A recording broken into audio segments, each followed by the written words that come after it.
Bonjour à tous, soyez les bienvenus sur LCI, c'est l'heure de votre grand dossier. Est-ce la fin du mystère ? Ce visage, vous n'avez pas pu l'oublier, c'est celui d'Émile, 2 ans et demi, dont la mort énigmatique a choqué au beau milieu de l'été 2023. Aujourd'hui, 20 mois plus tard, nous allons peut-être enfin savoir ce qui lui est arrivé. Coup de théâtre dans cette affaire. Ses grands-parents maternels et 2 membres de sa famille sont actuellement en garde à vue pour homicide volontaire et recel de cadavres. Qui sont-ils ? Quel est leur profil ? Qu'est-ce qui fait qu'ils sont entendus aujourd'hui après quasiment 21 mois d'enquête ? Nous répondrons à toutes vos questions.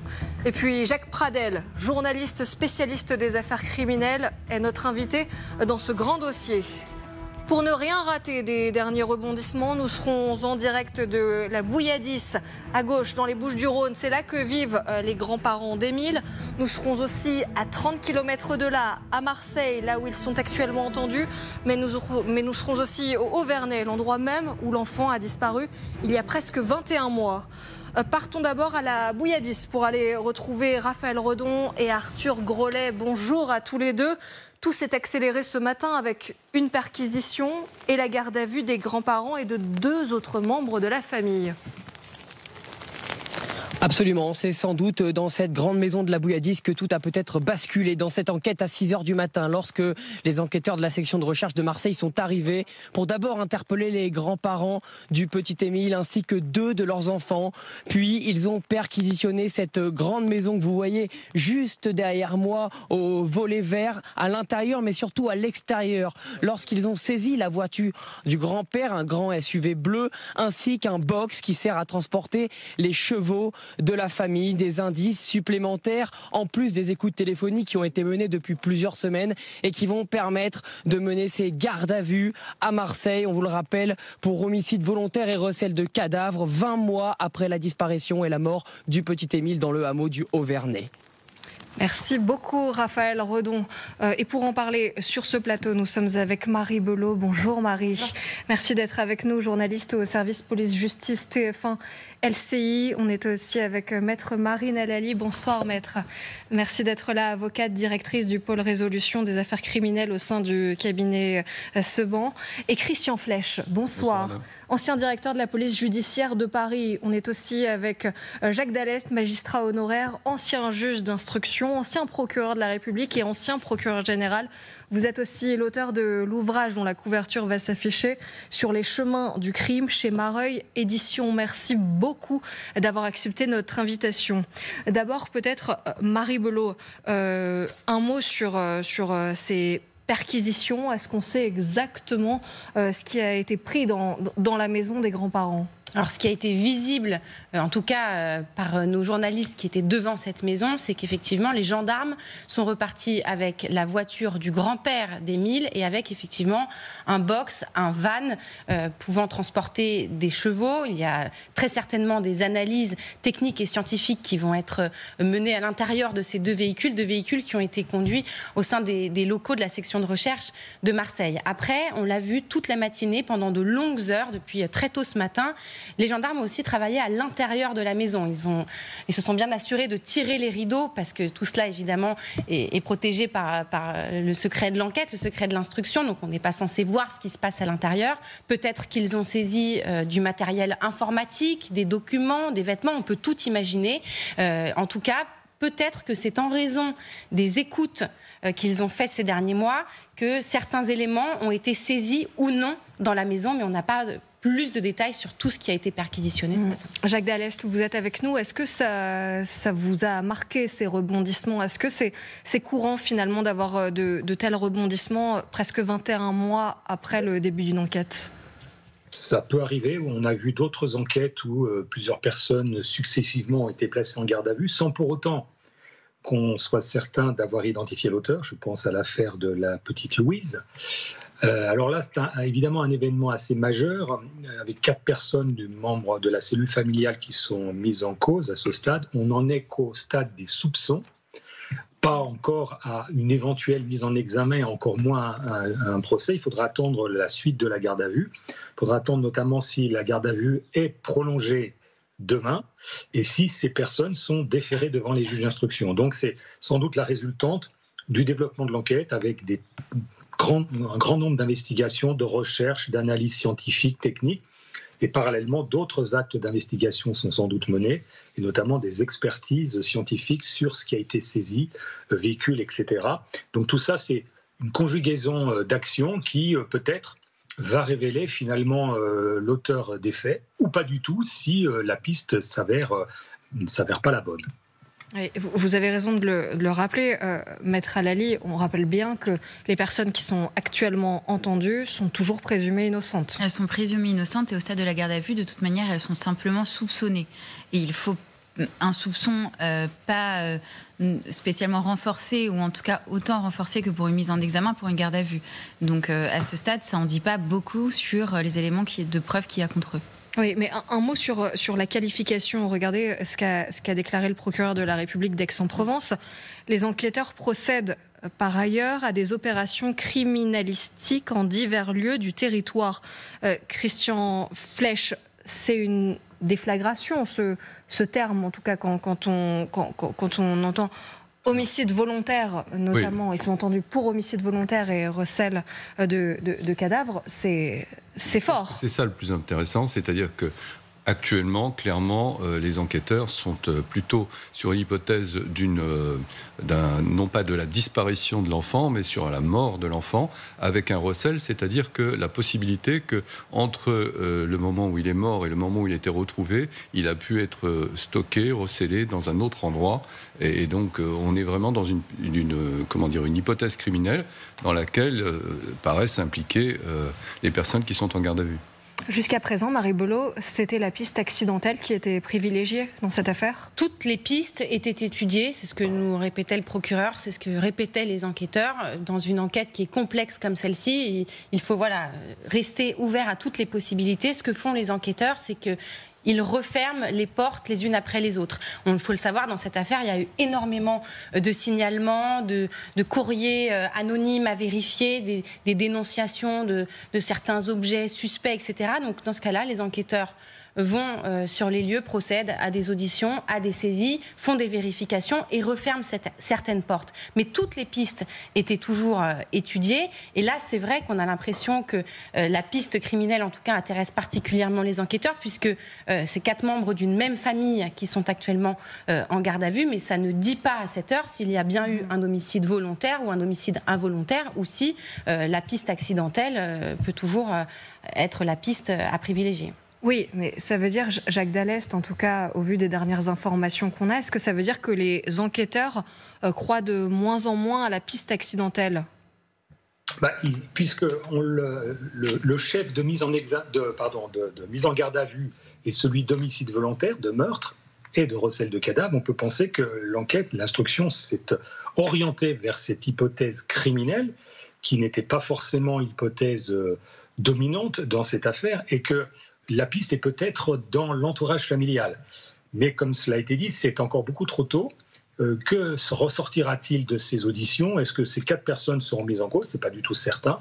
Aucune peut n'être mise en cause, ou l'une d'entre elles seulement. Et il y aura sans doute des confrontations entre les versions, des confrontations avec peut-être des écoutes téléphoniques antérieures sur lesquelles les intéressés auront à s'expliquer, qui vont peut-être dessiner une réalité, une vérité, qui sera peut-être celle de la suite de ce dossier. Mais en l'état, c'est encore un peu prématuré. Il faut noter aussi que l'intérêt d'une garde à vue, c'est que les avocats de la défense sont là. Ça rend contradictoire les explications qui sont fournies dans cet épisode-là, donc sans évidemment préjuger des suites de ce dossier. Un mot sur ce qui a été pris dans la maison avec vous, Christian Flech. Est-ce que tous les indices sont tous encore valables 21 mois après le début de l'enquête ? Certains peut-être. Alors il peut y avoir, Marie Belot disait qu'ils avaient tiré les rideaux, ça peut être aussi pour une capacité d'utiliser des lumières avec des faisceaux différents à l'intérieur d'une pièce pour retrouver des débris divers. Donc on voit bien qu'il peut y avoir, bien sûr, des vêtements qui sont les vêtements que portait le petit le jour de sa disparition, par exemple, ou ça peut être plus compliqué, des traces de sang, ou si on part de l'idée que le corps a été recellé quelque part, donc ça veut dire qu'il a pu, à un moment donné, être posé dans un endroit ou dans un véhicule, comme le véhicule qui a été saisi, Et donc là, à l'intérieur de ces pièces ou ces objets, on peut trouver des traces génétiques. Et on va uniquement chercher des traces ou on va essayer de fouiller dans des carnets, dans des écrits, du matériel informatique ? Bien sûr. Alors j'imagine que les lieux qui ont été perquisitionnés ont peut-être déjà été perquisitionnés. En tout cas, et même si ça a été le cas une fois, on peut retrouver, parce que les choses ont évolué, que les gens ont bougé, on peut retrouver d'autres objets. Tout ce qui est utile est ramené et après c'est trié. Est-ce qu'il y a des éléments, Marie Belot, sur lesquels on s'attarde particulièrement? Là, c'est vrai qu'on sait qu'il y a 2 véhicules qui ont été perquisitionnés, la voiture du grand-père et une remorque à chevaux. Est-ce qu'on sait ce qu'on cherche précisément dans ces 2 véhicules ? Non, on ne sait pas précisément nous ce qu'on cherche, mais sans doute que les enquêteurs le savent. Je parle évidemment des enquêteurs quand on parle d'on cherche. Les enquêteurs ont sans doute saisi ces véhicules après peut-être certaines conversations entre certains membres de la famille. On nous parle d'une surveillance téléphonique et numérique. Donc il y a peut-être eu des conversations par téléphone, des échanges de messages, de mails. Ce qui est sûr, c'est que depuis plusieurs mois, les enquêteurs avaient envie d'entendre ou de lire discrètement des conversations entre certains membres de la famille et que certaines, entre guillemets, dissensions entre certains membres de la famille seraient apparues au cours de ces échanges. Est-ce qu'il y a des éléments qui ont été prononcés, des phrases qui ont été prononcées qui ne collent pas avec ce qu'avaient dit, par exemple, les grands-parents aux enquêteurs au tout début de l'affaire? Parce qu'il faut bien imaginer, le petit Émile était avec ses grands-parents au moment où il a disparu. Donc immédiatement, les gendarmes ont interrogé les grands-parents pour savoir où ils étaient au moment des faits. Donc ils ont déjà été entendus librement. Est-ce que certains propos qui ont été prononcés des mois après ne collent pas avec ce qu'ils avaient dit lors de leurs premières auditions? Voilà, c'est aussi ça qui les intéresse. Oui, et certain que la garde à vue, ça montre que c'est un stade différent d'une audition libre. Et ça veut dire qu'il y a un certain nombre d'éléments qui conduisent à prendre la décision pour les magistrats de placer ces personnes-là en garde à vue. Moi, je voudrais simplement aussi indiquer qu'il y a un de vos confrères qui a dit, donc c'est Paris Match en l'occurrence, qui a dit que un curé s'était suicidé. Et c'est le curé qui avait baptisé le petit Émile. Il y avait une dissension manifestement entre ce curé et la famille. C'est aussi une piste qu'il ne faut pas négliger, parce que c'est aussi quelque chose qui peut susciter des témoignages et des points intéressants pour l'enquête. C'est vrai qu'il y a encore beaucoup de zones d'ombre, évidemment, autour de toute cette affaire. Maître Halali, ce qui nous marque aussi, c'est que ça a été une enquête longue et très discrète. On n'en a pas beaucoup entendu parler. C'est pendant quasiment 1 an. Oui, le but était évidemment de tenir tout ça secret pour que ce matin, quand on est venu à 6h30 cueillir les 4 gardés à vue, ils s'y attendaient pas, ce qui crée déjà une pression psychologique à ce moment-là. Et ensuite, ils se retrouvent coupés du monde, en garde à vue, tous les 4, probablement pas ensemble et séparés. Donc on ne sait pas ce que chacun va dire, ce qui permet de faire apparaître peut-être leurs contradictions. Et évidemment, le but est que personne ne soit au courant à l'avance des éléments de preuve qu'on peut avoir contre eux. Et aussi, ce qu'il faut savoir dans ce dossier, c'est qu'il nous manque 2 choses. On n'a pas de lieu du crime, si c'est un crime et un meurtre. Et si c'est un recel de cadavre, on ne sait pas où il a été conservé. Donc c'est très probablement ce qu'on cherche, et dans la maison et à travers la saisie des voitures. Où a-t-il été tué et où a-t-il été gardé, voire transporté? Allez, nous partons à une trentaine de kilomètres du domicile des grands-parents à Marseille. C'est là que sont entendus les grands-parents et les membres de la famille d'Émile. On va retrouver sur place nos envoyés spéciaux Martin Falezzo et Solène Robin. Bonjour à tous les deux. Il s'agit là des toutes premières gardes à vue dans cette affaire. Oui, Philippe Vedovini et son épouse Anne, les grands-parents du petit Émile, sont actuellement en garde à vue ici dans les locaux de la section de recherche de Marseille pour homicide volontaire et recel de cadavres. Nous venons de croiser Isabelle Colombani, l'avocate de Philippe Vedovini. Elle nous indique avoir été entendue avec son client et rester sur la même ligne de défense qu'ils suivent depuis le début. On a appris aussi que dans l'enquête, plusieurs membres de la famille du petit Émile avaient été mis sur écoute. Le but de ces gardes à vue sera donc aussi de confronter leurs déclarations ici en garde à vue avec ce qui a pu être dit dans l'intimité au téléphone. Évidemment, pour l'instant, les 4 personnes placées en garde à vue sont toujours présumées innocentes. Merci beaucoup. On va écouter justement l'avocate des grands-parents d'Émile qui a bien tenu à rappeler que les membres de la famille sont toujours présumés innocents. Elle était devant les locaux de la gendarmerie à Marseille. La garde à vue, c'est pas une décision de culpabilité, c'est même pas une décision de mise en examen. Quand vous vous référez à des affaires récentes où la presse, les médias s'étaient emballés sur certaines gardes à vue, je pense notamment à l'affaire Lina, on s'est aperçu que les premières gardes à vue n'avaient absolument rien donné. On peut aussi imaginer, et je reprends une expression du procureur de la République, qu'on ferme des portes ou des fenêtres. Jacques Dallest, pourquoi est-ce que c'est si important de la rappeler et de le marteler ? Parce que ce sont des dossiers qui peuvent susciter beaucoup d'émotions et qui peuvent entraîner des réactions beaucoup trop hâtives. C'est toujours pareil, lorsque vous êtes mis en cause dans une affaire grave, vous pouvez être l'objet de toute l'animosité publique, et alors que vous pouvez être totalement étranger à cette affaire. Donc, encore une fois, on en saura plus dans quelques temps. C'est aussi pour protéger ces personnes d'une certaine manière, leur donner des droits. Elles auront des explications à fournir, tout ça sera confronté aux éléments du dossier. Mais évidemment, à ce stade, nous sommes obligés d'être très prudents, ce qui n'est pas toujours le cas des médias, vous le savez bien, ou du grand public qui présente très vite comme coupables des personnes qui ne le sont pas encore. Et même en cas de mise en examen, là encore, la culpabilité sera bien ultérieure si elle est reconnue. Donc on est forcément dans cette prudence. Peut-être que si les aveux sont formulés dans les heures qui viennent, on pourra tous progresser, je dirais, dans le raisonnement et dans l'analyse, et a fortiori jeudi, quand les gardes à vue seront terminées, si elles sont prolongées.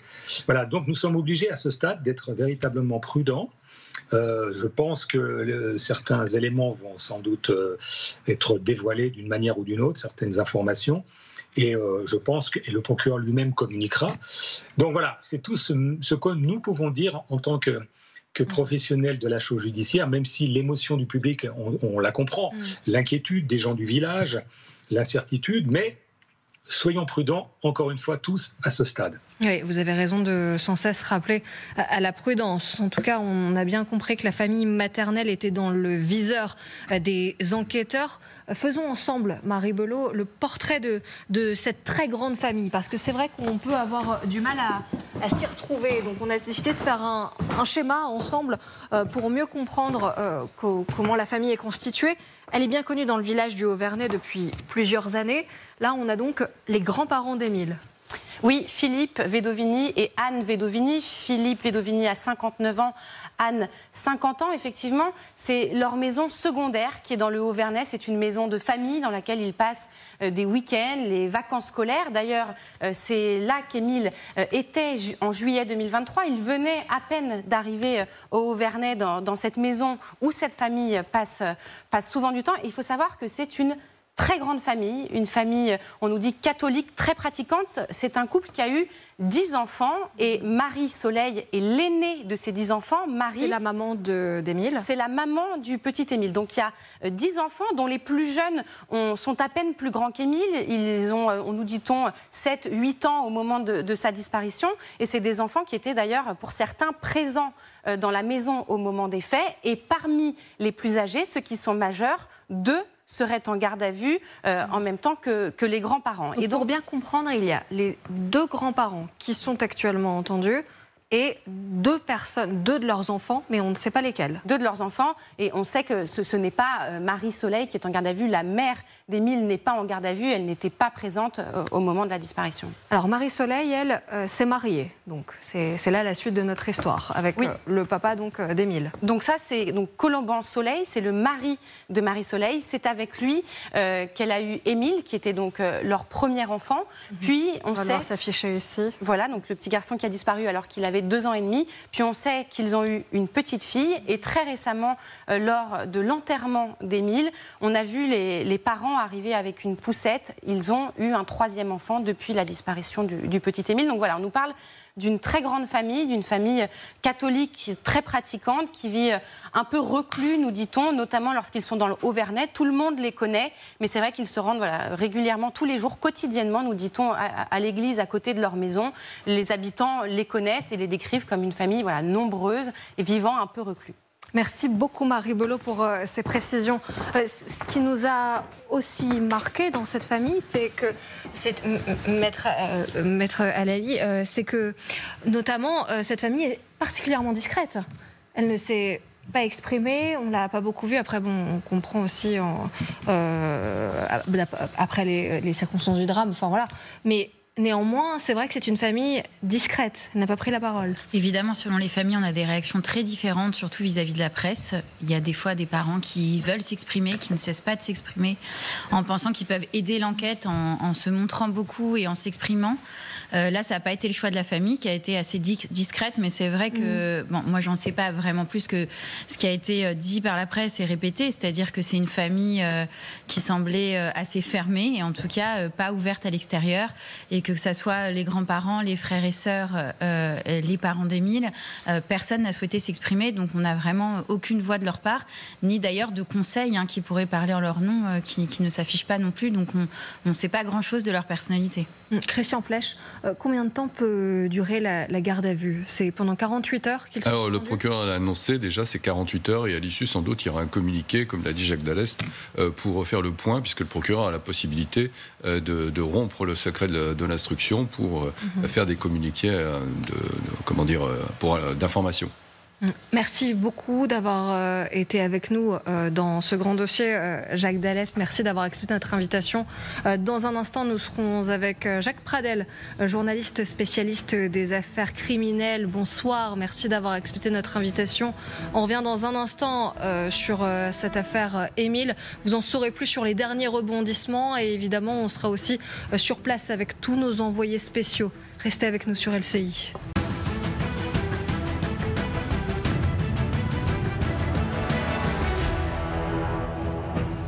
Est-ce la fin du mystère? Presque 21 mois après la mort énigmatique d'Émile, 2 ans et demi durant l'été 2023, nous sommes peut-être sur le point de savoir ce qui lui est arrivé. Bonsoir, soyez les bienvenus dans la suite de votre grand dossier. Vous saurez tout des rebondissements dans cette affaire. Pour en parler, nous serons dans un instant avec Jacques Pradel, journaliste spécialiste des affaires criminelles. Bonsoir, merci d'être avec nous dans cette émission. Mais avant, c'est l'essentiel de l'actualité. Deuxième jour de procès pour Gérard Depardieu, accusé d'agression sexuelle sur 2 femmes en 2021. L'acteur a pris la parole ce matin. Il a contesté les faits. Voici ce qu'il dit. « Vraiment, je n'ai pas eu envie de faire mal à cette femme, de choquer cette femme. » Restons au tribunal correctionnel de Paris pour un autre procès, celui de l'ancien président Nicolas Sarkozy. Il est jugé dans l'affaire des soupçons de financement libyen. Le parquet financier dénonce un pacte de corruption inconcevable, inouï, indécent, noué avec les proches de Kadhafi. Le réquisitoire est attendu jeudi soir. L'ex-chef de l'État encourt 10 ans de prison. Ce grand dossier est donc consacré au dernier rebondissement dans l'affaire Émile. Les premières gardes à vue après quasiment 21 mois d'enquête, les voici. Ses grands-parents maternels et 2 autres membres de sa famille sont entendus en ce moment même. Le récit de ces dernières heures avec Maureen Bojac. Rideau tiré. Les gendarmes ne laissent rien percevoir de ce qu'il se passe à l'intérieur. Peut-être la clé de 20 mois d'enquête. Cette maison, c'est celle des grands-parents maternels d'Émile.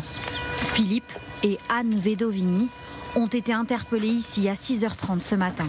5 heures plus tard, les gendarmes repartent avec 7 remorques de transport de chevaux pour l'analyser.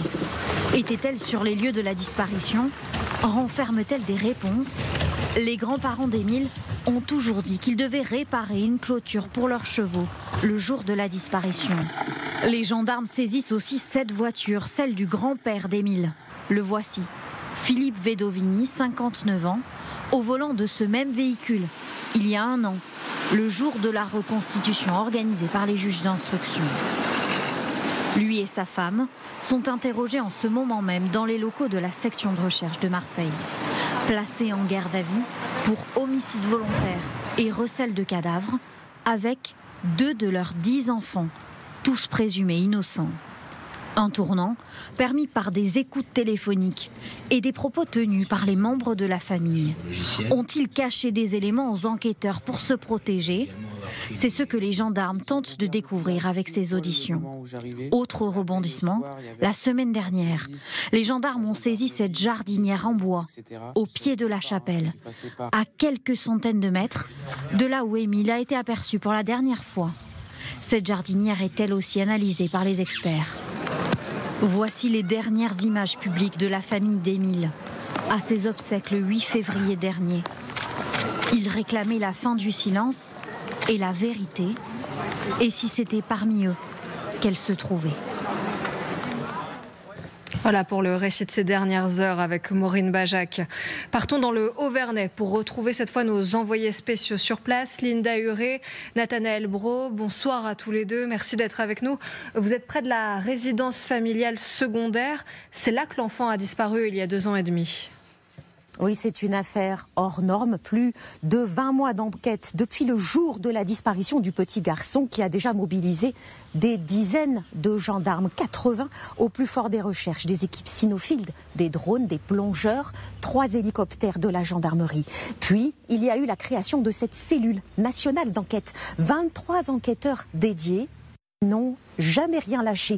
Il y a 1 an, ici même, au Haut-Vernay, était organisée une mise en situation pour tenter de comprendre ce qu'il s'est passé le jour de la disparition d'Émile. Et puis, il y a une dizaine de jours, il y a eu la saisie d'une jardinière devant l'église du Haut-Vernay. Elle est actuellement analysée par les enquêteurs, tout comme la surveillance électronique et les écoutes téléphoniques au sein même de la famille d'Émile.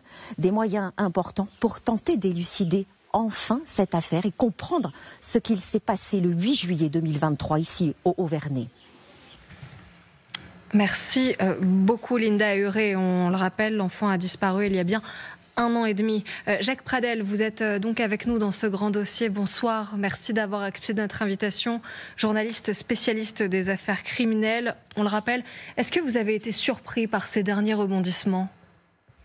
Alors, à vrai dire, non, parce que les gardes à vue, le public ne le sait pas toujours, n'y pense pas. Des gardes à vue se préparent très soigneusement. Donc ça veut dire que les gardes à vue qui sont en cours aujourd'hui ont été préparés certainement dans les semaines précédentes, voire les mois précédents, en fonction des éléments recueillis par les enquêteurs, parce que il y a le compte à rebours des 48 heures maximum de garde à vue. D'ailleurs, vous avez très justement rappelé tout à l'heure que les gardés à vue sont présumés innocents. La qualification, c'est juste ce qui permet justement à l'équipe d'enquêteurs d'aller au-delà des 24 heures et éventuellement de reconduire la garde à vue pour 24 heures supplémentaires.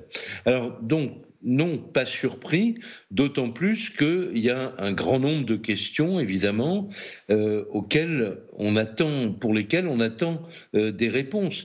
Et notamment la première, c'est lors de la découverte des vêtements de l'enfant et de quelques ossements, ça se passait dans une zone qui avait été très soigneusement fouillée par des centaines de gendarmes et de bénévoles.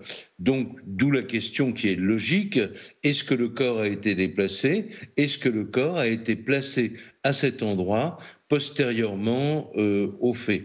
Donc ça, c'est la première question.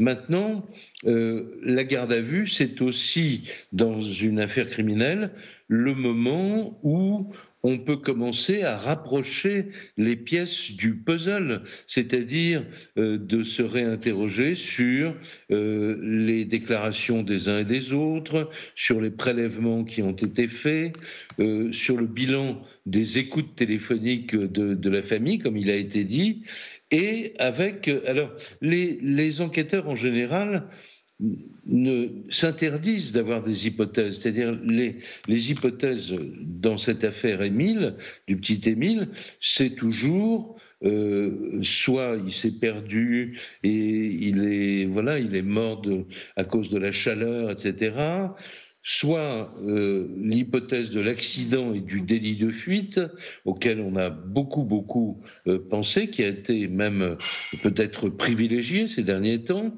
et puis reste l'homicide.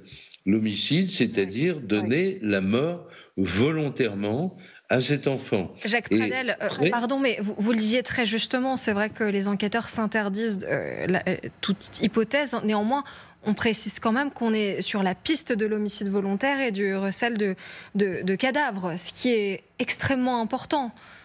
Oui, bien sûr, et d'autant plus que ce qui peut valider ce que vous dites, c'est qu'il y a eu perquisition, saisie de véhicules, du véhicule du grand-père, et aussi saisi du vent qui permet de transporter les chevaux.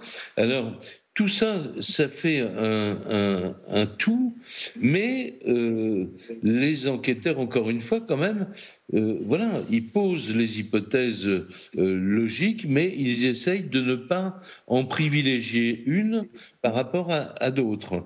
Et quand je disais tout à l'heure que les gardes à vue se préparent très soigneusement, c'est que, s'agissant de l'IRCGN, c'est-à-dire des gendarmes, il y a également des spécialistes des sciences du comportement, et notamment le groupe, la division DIAN, ça veut dire la division des affaires non élucidées, qui non seulement s'intéressent à ce qu'on appelle les cold cases, mais vont beaucoup plus loin lorsqu'il y a des gardes à vue. Ils assistent, alors dans une pièce à part, mais ils suivent ce qui se dit dans la salle de garde à vue, et ils peuvent, soit au moment des pauses, discuter avec ceux qui interrogent les gardés à vue, soit même leur parler directement avec une oreillette, etc. Parce que il y a ce que disent les gens, ce qu'ils déclarent, mais il y a également le langage du corps, le vocabulaire employé. Et ceux qui mènent l'interrogatoire peuvent ne pas percuter tout à fait sur quelque chose qui va étonner au contraire les spécialistes du comportement. Et donc après, si vous savez, c'est un système d'entonnoir, une garde à vue, c'est-à-dire on commence très large et puis petit à petit on sert sur des sujets précis auxquels on a besoin d'avoir, pour lesquels on a besoin d'avoir des réponses précises. Restez avec nous, Jacques Pradel. Je voudrais justement qu'on évoque ces gardes à vue avec vous, Jade Partouche. Bonjour. Bonjour. Merci de nous avoir rejoints.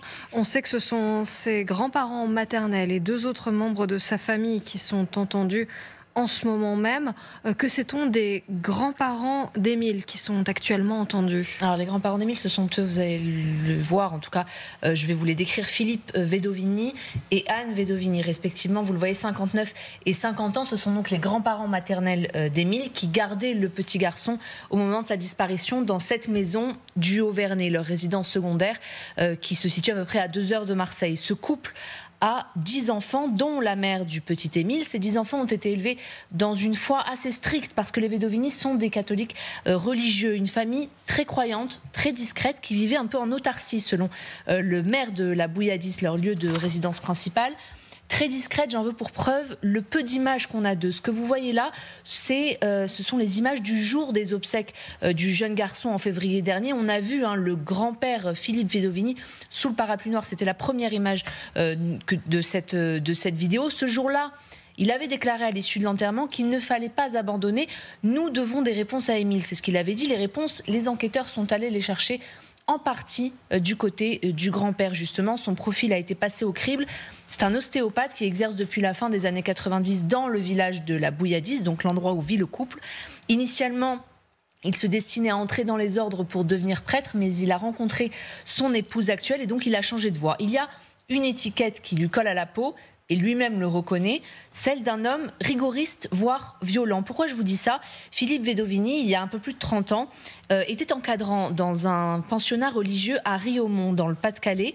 Il était chef scout au sein de cet établissement. Il se faisait appeler Frère Philippe. Il est décrit même par certains comme un gourou, pour vous citer vraiment les termes qui ont été employés. Philippe Vedovini a été entendu en 2018 par les enquêteurs pour des faits de viol, d'agression sexuelle et de violence qui ont été commis dans cet établissement au moment où il était encadrant. Lui était entendu à ce moment-là, c'est important, comme témoin assisté. Mais son nom ressort quand même dans certains témoignages. La journaliste XL Delaporte, qui a beaucoup travaillé sur cette enquête à l'époque, raconte à nos confrères de France 3 avoir récolté des témoignages d'anciens pensionnaires qui précisent avoir été violentés par ce monsieur. On ne parle pas de petites tapes, mais de coups de rangers, de fessées avec des traces de doigts qui restent pendant 2 mois. Lui reconnaît effectivement des gifles, il va jusqu'à reconnaître des punitions assez sévères, mais pas plus. Il dira d'ailleurs dans le magazine Famille chrétienne, c'est le magazine, rappelez-vous, c'est dedans que la famille du petit Émile a donné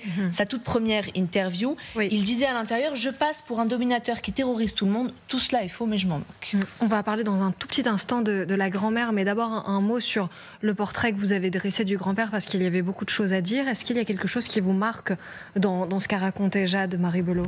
Moi je pense qu'il faut avoir en connaissance son passé, qui est ce qu'il a. Il a été entendu dans une affaire de violence, mais je pense qu'il ne faut pas, à partir de ce passé, estimer qu'il a pu être violent avec certains enfants, donc il l'a été avec son petit-fils. C'est un peu le risque quand on évoque son passé, c'est de faire des conclusions hâtives en disant « Ah bah oui, il avait déjà été violent, donc forcément, il a dû être violent avec son petit-fils ». Vous voulez dire qu'après, le public peut tirer rapidement des conclusions et faire son enquête lui-même? Oui, parce que du coup, on a effectivement cette image dans un grand-père très, très, très autoritaire. On ne sait pas, il était jeune au moment de ce qui s'est passé à Riaumont. Les enquêteurs, eux, ont des éléments de profil sur cet homme. Maintenant, il faut des éléments matériels pour déterminer si oui ou non il est impliqué dans un homicide volontaire ou involontaire. Maître Halali, c'est vrai que c'est parfois risqué. C'est extrêmement intéressant, mais c'est risqué de se pencher sur le profil des personnes qui sont entendues. Oui, évidemment, dans ce genre d'enquête, on s'intéresse toujours au passé judiciaire. Or là, on n'est même pas sur une condamnation ancienne, mais sur le fait qu'il ait été entendu en tant que témoin assisté, c'est-à-dire même pas mis en examen dans une autre procédure pour violence. Donc on est vraiment trop loin pour pouvoir en tirer des conséquences et des conclusions aujourd'hui. Mais ça doit faire partie des éléments sur lesquels il va être entendu par les enquêteurs en garde à vue, parce qu'évidemment, un profil violent peut dessiner un portrait qui intéresse les enquêteurs. Mais c'est évidemment pas la preuve absolue qu'il est coupable d'avoir tué son petit-fils. Il y a quand même un énorme pas entre ce qu'on a pu lui reprocher par le passé et là, pourquoi il est placé en garde à vue. Néanmoins, Christian Flech, ça reste indispensable de savoir à qui on a affaire. Depuis 1 an et demi, donc, cet enfant a disparu. Assez vite, d'ailleurs, les grands-parents sont arrivés sur le devant de la scène médiatique. Donc, évidemment, les enquêteurs ont besoin de travailler sur toutes les personnes qui apparaissent dans cette affaire. Et il y a un travail qui est fait sur, évidemment, les différents fichiers de police, mais aussi une enquête un peu de personnalité, des témoignages aussi qui ont pu apparaître dans l'environnement, soit du village, soit du domicile de ses grands-parents. Et puis, la piste, clairement, aujourd'hui, qui est exploitée et qui, j'espère, aboutira, mais c'est pas sûr encore, c'est un homicide volontaire et un recel de cadavres. Cette piste, elle a nécessité un placement en garde à vue, c'est-à-dire qu'il y a eu des éléments qui sont un peu à charge, je dirais, sur les 4 personnes qui sont mises en garde à vue. Et puisque ce sont des éléments à charge, on leur donne la possibilité, par cette garde à vue, d'être défendus par le biais de l'assistance d'un avocat. Et espérons qu'avec ces éléments qui existent déjà, on entend parler d'écoute, mais il y a aussi des éléments de criminalistique peut-être, donc que tous ces éléments, avec des auditions, amènent à la manifestation de la vérité, et qu'enfin on comprenne, et même la famille, même s'il y a de la famille impliquée, que la famille comprenne ce qui s'est passé il y a 1 an et demi maintenant. Jade Partouche, on s'est intéressé au profil du grand-père. Que sait-on sur la grand-mère? On a un petit peu moins d'informations. Oui, mais on n'a même quasiment aucune information. C'est peut-être ça le plus étrange. D'ailleurs, en presque 2 ans d'enquête, elle a réussi à échapper à toutes les caméras. Sur ces images-là, ce sont les images, rappelez-vous, donc, des obsèques du petit Émile. Eh bien, elle n'apparaît sur aucune image. On sait que c'est une femme très discrète, qui a donc une dizaine d'années de moins que son mari. Elle est originaire d'Orange dans le Vaucluse. C'est là qu'elle s'est mariée justement avec Philippe Vedovigny en juillet 1997. Elle a posté quelques publications sur ses réseaux sociaux, mais depuis juillet 2023, donc date de la disparition de son petit-fils, et bien plus rien. Merci beaucoup, Jade. Jacques Pradel, vous avez écouté toutes ces explications de Jade Partouche, notamment. Qu'est-ce qui vous marque dans ces profils? C'est vrai qu'il y a un profil où on en sait beaucoup, on a beaucoup d'éléments sur le grand-père, et la grand-mère, c'est quasiment silence radio. Oui, mais ça corrobore le travail des enquêteurs, qui est non pas d'obtenir des aveux, puisque l'aveu n'est plus la reine des preuves, on le répète assez souvent.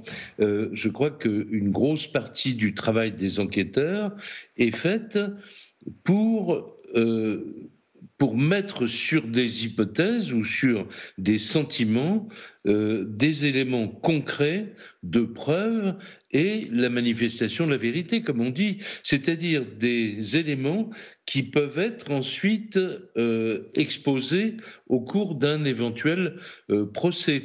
Alors, la police technique et scientifique est très importante dans cette affaire. Les enquêteurs ont recueilli pendant des mois et des mois des milliers d'indices différents les uns des autres, et notamment ce qu'on appelle maintenant les traces numériques, c'est-à-dire la téléphonie des uns et des autres. Ça prend beaucoup de temps. Donc, vraisemblablement, quand même, pour que cette garde à vue ait lieu maintenant, après tous ces mois d'enquête, c'est un signal certainement que, en tout cas, les enquêteurs veulent avoir le cœur net sur un certain nombre de questions qu'ils se posent. Ils attendent maintenant de cribler les réponses que les uns et les autres vont leur donner. Alors, on ne sait pas, à ma connaissance, on ne sait pas qui est accusé d'homicide volontaire et qui est accusé de recel de cadavres. Alors, il y a 4 personnes qui sont en garde à vue, vraisemblablement séparées les uns des autres. Et il y a 2 personnes dont on ne connaît pas l'identité parmi les membres de la famille d'Émile. Qui seraient donc des oncles ou tantes de l'enfant. Donc je pense qu'il y a encore beaucoup de choses, beaucoup de zones d'ombre, alors réelles ou calculées, c'est-à-dire que les enquêteurs n'ont pas envie et les juges n'ont pas envie de mettre sur la place publique tous les éléments qu'ils ont recueillis, bien sûr. Jacques Pradel, j'ai une question, pardon. On le rappelle, c'est vrai que les grands-parents sont entendus en ce moment même pour homicide volontaire. On rappelle bien qu'ils sont présumés innocents. Malgré tout, j'ai envie de vous poser une question. Après votre expérience, qu'est-ce qui peut pousser pour vous une famille à tuer un membre de sa famille, là en l'occurrence âgé de 2 ans et demi ? Vous savez, le pourquoi est toujours la première question qu'on se pose, mais en général, je fais référence là à des longues conversations que j'ai eues avec un des plus grands experts psychiatres auprès des tribunaux en France, qui s'appelle Daniel Zaguri. Et Daniel Zaguri, au cours de conversation, dit le pourquoi, c'est un fantasme, parce que la personne qui est la plus à même de répondre au pourquoi vous avez fait ça? Qu'est-ce qui s'est passé exactement? La personne ne répond pas en général à cette question, soit pour préserver, pour essayer de minimiser au maximum la peine future qu'il encourt, soit tout simplement, et là c'est le psychiatre qui parle, parce que quand il y a meurtre, il y a passage dans un autre monde et que souvent les auteurs de meurtre ne peuvent pas admettre l'image d'eux-mêmes que leur présente celui ou celle qui a accompli le geste criminel. Donc en revanche, Zaguri dit c'est en s'intéressant au comment qu'on peut commencer peut-être à avoir des pistes pour répondre au pourquoi. Et le comment, c'est l'enquête, ce sont les gardes à vue, ce sont les interrogatoires divers, ce sont les analyses scientifiques, et puis un jour, c'est le procès aussi. Et il y a des procès au cours desquels l'ensemble du dossier bascule. Alors souvent, à cause de l'émotion, à cause de... Voilà. Mais un simple mot peut déclencher, mais Christian Flech en sait beaucoup plus que moi à ce propos, parce que moi je n'ai pas d'expérience ni d'avoir été en garde à vue, ni évidemment d'en mener une, parce que je ne suis pas du tout policier, ni gendarme, mais c'est un art, la garde à vue, non ? La façon d'interroger quelqu'un, de poser les questions et d'obtenir... Il y a des enquêteurs, si je me souviens bien, qui ont la réputation, qui sont toujours choisis par les équipes, par les groupes, pour faire les gardes à vue. Oui, parce qu'ils ont un talent particulier pour ça. Merci beaucoup, Monsieur Pradel, d'avoir accepté notre invitation dans ce grand dossier. Il sera toujours question dans un instant de cette affaire Émile. On reviendra notamment sur ces 21 mois d'enquête avec vous, Marie Belot, notamment. On comprendra exactement ce qui s'est passé depuis la disparition d'Émile. A tout de suite sur LCI.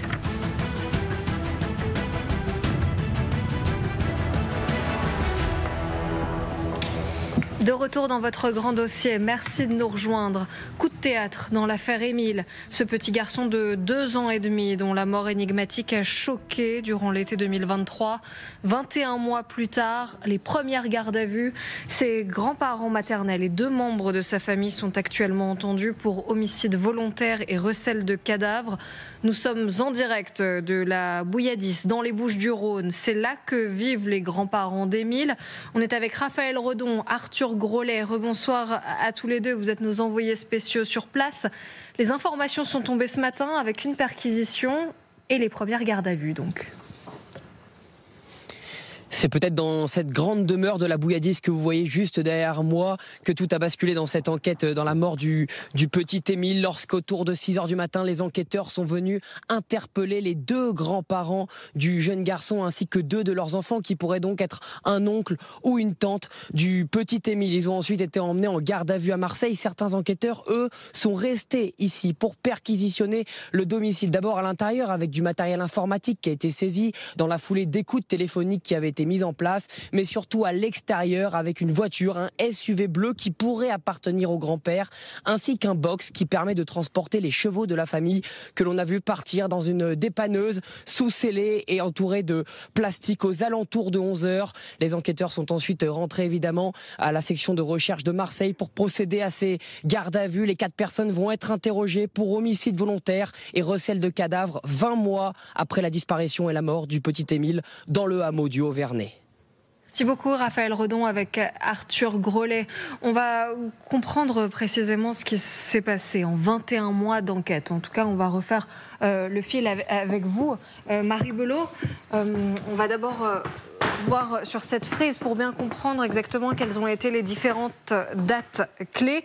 Le drame, on le rappelle, a eu lieu au Vernay, dans le département des Alpes de Haute-Provence. Et c'est le 8 juillet 2023 que l'on annonce la disparition d'Émile. Oui, là, on était en duplex il y a quelques instants à la Bouilladis.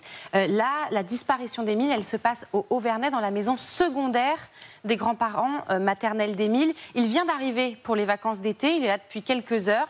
Il y a, on nous dit, entre 6 et 10 personnes de membres de la famille qui sont présents, dont des oncles et tantes d'Émile. Et tout le monde est en train de... Les enfants sont en train de jouer dans la maison, dans le jardin. Le grand-père explique qu'il est en train de charger du matériel dans sa voiture pour réparer une clôture pour les chevaux et ils perdent la trace du petit garçon. Donc ici au Vernay, on voit, on est dans un secteur très, voilà, il y a énormément de montagnes, de dénivelé.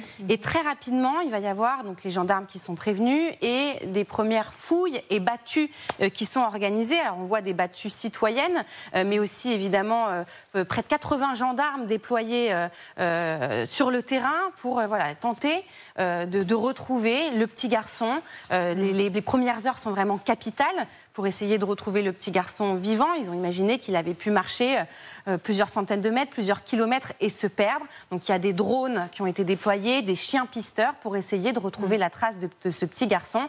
Et ces recherches sont infructueuses. En tout cas, la date clé suivante, c'est 8 mois plus tard, c'est le 28 mars 2024. Et à ce moment-là, il y a une sorte de reconstitution qui est organisée, c'est bien ça? Oui, il faut bien imaginer qu'entre le 8 juillet 2023 et le 28 mars 2024, il n'y a pas rien qui a été fait. Il y a eu énormément d'actes d'enquête qui ont été faits par la SR de Versailles, la section de recherche de Versailles. Et un des moments clés d'actes d'enquête, c'est cette mise en situation, c'est le langage technique, la mise en situation, la reconstitution au Vernay, avec 17 personnes convoquées pour, en gros, voilà, resituer tout le monde. Les grands-parents d'Émile qui étaient là, les membres de la famille, les voisins, les témoins qui disent avoir aperçu Émile en train de marcher dans le village. L'objectif pour les enquêteurs, c'était de réentendre tout le monde sur les lieux, voir si tout le monde dit la même chose, si les versions se coordonnent, et voir qui était où et à quel moment. Et alors, 2 jours plus tard, c'est là que l'on retrouve le crâne de l'enfant, c'est le 30 mars 2024. Oui, alors on peut avoir l'impression qu'il y a une accélération des événements. Une accélération en raison de la reconstitution, mais ce n'est pas le cas. C'est une découverte fortuite. C'est une randonneuse qui est en train de se promener dans la vallée. Elle habite dans le coin. Elle a chaussé ses chaussures de marche. Et en marchant, elle voit sur le bas-côté, le long d'un chemin, des ossements. Il faut savoir que cette randonneuse, elle n'a pas de téléphone sur elle. Donc elle va prendre un sac plastique. Elle va prendre les ossements qu'elle trouve. C'est précisément là que le crâne de l'enfant a été découvert. Oui, et c'est ça qui est important. Donc, cette randonneuse, elle va prendre les ossements et les amener à la gendarmerie. On va apprendre après que c'était bien les ossements du petit Émile. Ils vont trouver son crâne, quelques ossements et ses vêtements. Et ce qui est fou, effectivement, c'est qu'on est à 2 kilomètres seulement de la maison des grands-parents et que les gendarmes expliquaient bien qu'ils avaient ratissé tous les environs. Donc ça a été aussi une interrogation pour les enquêteurs. Pourquoi ces ossements ont-ils été trouvés aussi facilement par la randonneuse alors même qu'eux avaient ratissé les lieux? Est-ce que le corps n'était pas là quand ils ont cherché et a été déplacé ensuite? Ou est-ce que le corps était à un autre endroit et a pu être déplacé par exemple par un animal? Et sur cette question-là, il y a encore beaucoup d'éléments qui sont restés sans réponse. Quasiment un an plus tard, le 8 février 2025, donc ce sont les obsèques d'Émile. Oui, là on est dans le Var avec cette image évidemment tragique de ce petit cercueil blanc avec les ossements du petit Émile qui a été enterré ce jour-là. C'est la première fois qu'on avait un petit peu une photographie de la famille d'Émile, effectivement très nombreuse, où on a vu des images des grands-parents d'Émile, mais aussi des parents d'Émile qui ont eu un enfant juste après Émile et qui en ont eu un troisième après la disparition de l'enfant. Donc on voit là, effectivement, il y avait beaucoup de monde, parce qu'on le sait, cette affaire a ému la région, mais aussi plus largement en France, et beaucoup de gens sont venus témoigner de leur soutien à cette famille. Merci beaucoup, Marie Belot. On va s'intéresser à la suite de cette enquête avec notre prochain invité qui nous a rejoint, Alain Vasquez. Bonsoir, merci d'être avec nous. Vous êtes commandant de police, ancien chef de groupe à la brigade criminelle. On sait qu'il y a eu des investigations autour de la chapelle du Haut-Vernay. C'était il y a seulement quelques jours, le 13 mars 2025. Oui. Je vous demande pardon, j'ai pas... Je parlais des derniers événements avec ces investigations. Peut-être juste un petit mot là-dessus, Marie Belot, sur ces investigations qui ont eu lieu autour de la chapelle du Haut-Vernay. Et je vous fais réagir juste après. Oui, effectivement, les gendarmes ont de nouveau été aperçus au Haut-Vernay il y a une dizaine de jours. On sait qu'ils ont travaillé autour d'une chapelle qui se situait dans le hameau, une chapelle dans laquelle va régulièrement la famille. Et on sait que les enquêteurs ont saisi notamment une jardinière pour analyse. On sait qu'il y a des traces qui ont été trouvées sur cette jardinière, mais on n'a pas encore les résultats d'analyse. Et il faut bien comprendre qu'il n'y a pas de lien direct entre cette jardinière et les gardes à vue qui sont en cours, qui étaient programmés bien avant la saisie de cet objet. Mais néanmoins, on sait que ce sont des éléments sur lesquels planchent les enquêteurs, Alain Vasquez. Oui, si vous voulez, l'enquête s'est poursuivie en direction de cette chapelle, parce que je pense qu'il y a eu des témoignages ici, il a dû se produire des choses, les gens peut-être du village ont parlé, ont expliqué qu'il y avait peut-être des choses à voir, mais on a entendu dire ce matin que il n'y avait pas de lien direct. Alors les liens directs avec les familiers qui sont en garde à vue là aujourd'hui se tiennent au fait que ce sont quand même des personnes très proches de l'enfant, les dernières personnes à l'avoir vu vivant, et que les circonstances de la disparition ne sont toujours pas très, très claires et très nettes. Donc l'enquête a progressé, on n'en sait pas plus. Moi, je n'ai pas beaucoup d'éléments, mais bien évidemment, c'est un passage. On peut penser que cette garde à vue ou ces auditions, on va dire, un peu plus poussées que des témoignages ordinaires, sont dans le continuum de l'enquête. Il faut bien, à un moment donné, aller un peu plus loin et pousser les investigations vers ces personnes-là, puisque ce sont les premières qui sont concernées. Et évidemment, on suivra avec attention les suites de cette affaire. Merci beaucoup, Alain Vasquez, d'avoir été avec nous. Merci à tous d'avoir été avec nous pour nous éclairer sur cette affaire Émile dans ce grand dossier.